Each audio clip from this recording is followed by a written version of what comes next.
Hello, it's the first snapshot of 1.14. I'm going to try and go through everything I can that is in the new update. So firstly we have bamboo. So bamboo can grow up to 16 blocks tall.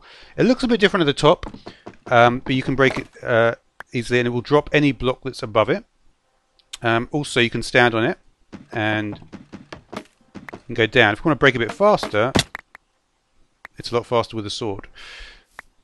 So from here we can get the bamboo there, and if we look at this recipe for stick, we can see we can get some bamboo for that. Get some sticks out of bamboo. The bamboo jungle itself has got a range of fairly large oak trees, some sparsely populated 2x2 jungle trees,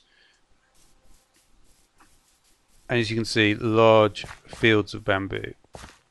Podzol. There's also a lot more textures that were in the 1.12 initial data pack release. They're a lot more fleshed out, so some of the leaves and the wood may be familiar from that texture pack in 1.12. Okay, so here we have the panda. We can also see the baby panda. And there we go. That is the very popular behavior that we see from baby panda, based of course on the famous video. And if we feed the bamboo to the pandas, let's have a look.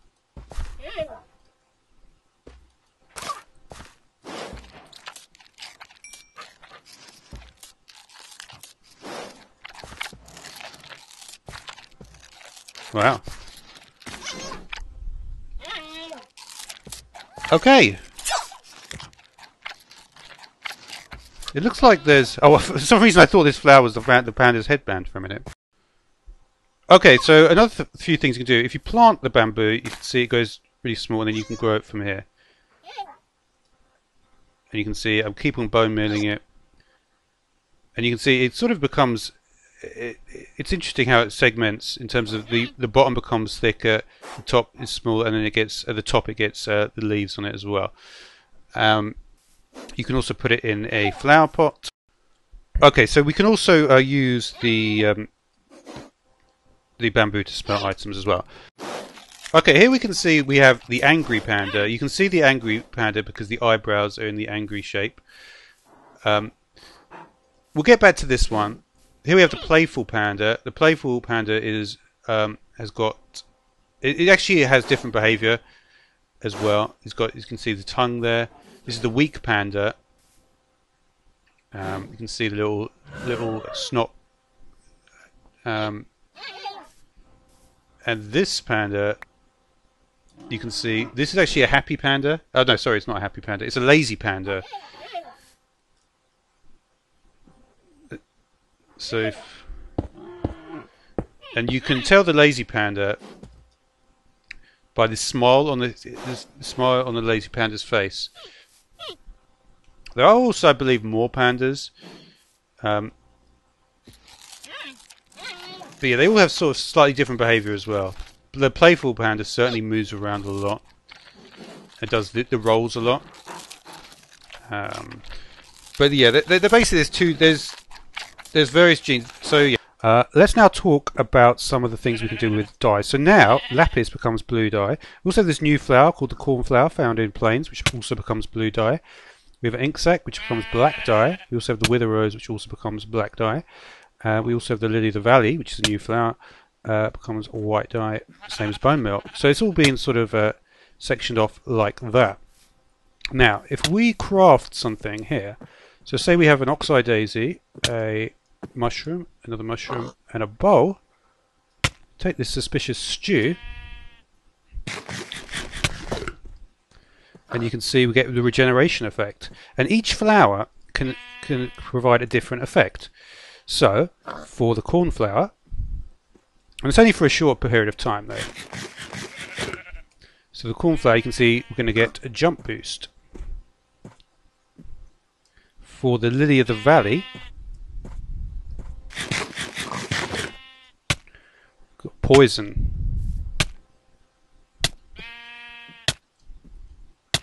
Let's do the tulip first, maybe. Tulip is going to give weakness.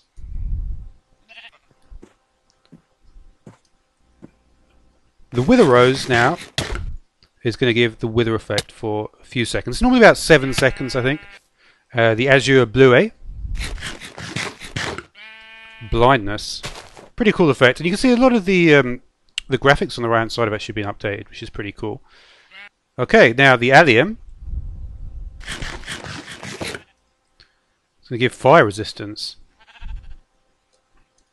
Then we have, this is the new texture for the orchid, the swamp flower. And that gives saturation. Okay, we also got the poppy. Let's have a look at the poppy's effect. So you can see that gives speed boost. It's pretty cool. And finally we have the dandelion.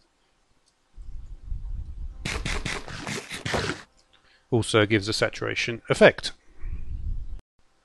Okay, so we have a brand new block, which is pretty cool. It's called a loom. It's crafted like this, loom. It works with banners. So there's some new stuff with banners. So for instance, say we can make a banner pattern called a thing. We can use a creeper charge banner pattern. Take a wither skeleton and get a skull charge. And finally the oxide daisy to create the flower charge pattern. Now, once you've got that, you go to the loom and you've got this interface. So we'll take the blue dye, right? So there's the blue dye. And we'll put that on a background of, say, a white banner, right? Okay. So we can do the white banner with a blue dye. And here, of course, we don't actually need to use the banner patterns, but you could. And it's actually pretty straightforward to do it. All the original banner patterns are available. We can put it on there. And then we should be able to put that back in here. And then if we take perhaps some... If we look at dye, you can see that everything is now, all 16 colours are now available. Say we take some cyan dye. We should be able to put... so it's a much quicker way of doing the banners. Actually, it really improves the performance hugely. It makes it a lot easier to do them, and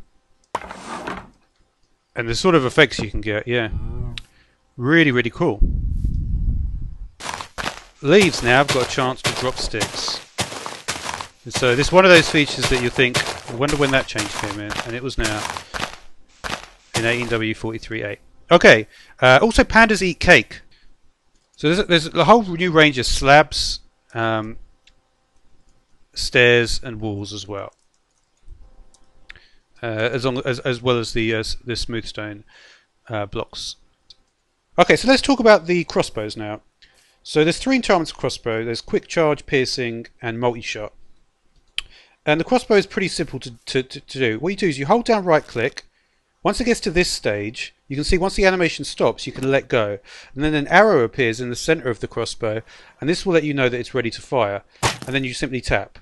And quick charge will increase the speed, multi-shot will increase, we'll have 3 bolts, and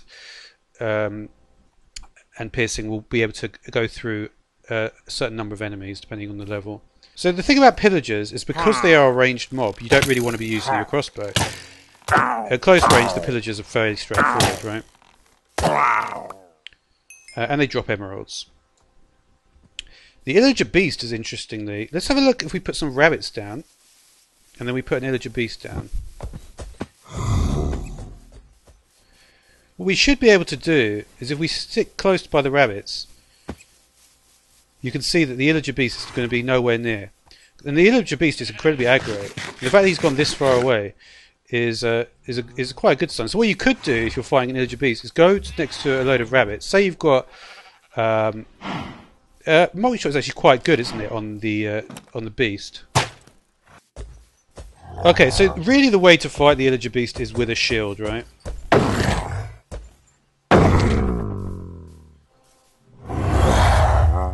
If you see what he did there, it's about learning like how he attacks, I would say, is the most important thing. You can't really...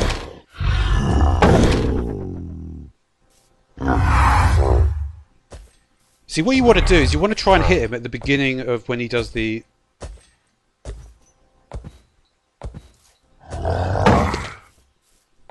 I think because you see, he really responds to the shield, at least at this stage of his AI.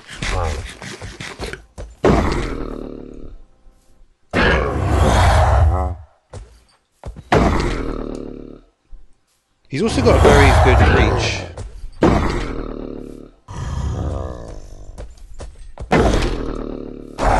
The best time, I think, is when it immediately...